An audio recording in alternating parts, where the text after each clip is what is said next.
दर्शक हो नमस्कार, शुभ सकाळ. आज 26 जुलै 2024 रोजीची उजनी अपडेट देत असताना आपल्याला आनंद होतोय.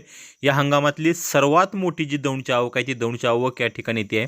आपल्याला माहिती आहे की पाठीमागच्या 2 दिवसापासून पुणे जिल्ह्यामध्ये जो काही मुसळधार पाऊस पडतोय, दौंडची आवक वाढते आहे, बंडगार्डन इथून मोठ्या प्रमाणात विसर्ग येतोय आणि या सगळ्याचा परिणाम म्हणून उजनी ही झपाट्याने वाढायला लागली आहे.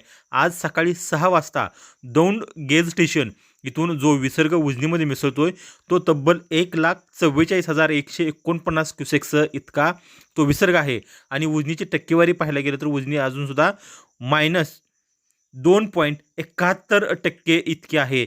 त्यामुळं दौंडची जी आवक आहे ती दौंडची आवक अतिशय महत्त्वाची या ठिकाणी ठरते की ती दौंडची आवक आणखीन वाढण्याचा शक्यता या ठिकाणी वर्तवली जाते आहे. आपण जर पाहिलं तर रात्री 9 वाजता हा दौंडचा जो विसर्ग होता तो दौंडचा विसर्ग हा 98,840 क्युसेक्स इतका होता की दौंडमध्ये काय केलं जातं तर जे काही वरून सर्व पाणी येतं ते किती क्युसेक्सनं वाहतं ते दौंडच्या ठिकाणी मोजमाप केलं जातं आणि त्यामुळे त्या दौंड गेज स्टेशन या ठिकाणाचा विसर्ग हा खूप महत्त्वाचा मानला जातो. त्यावरती उजनीची आवक आहे ती आवक ठरवली जाते.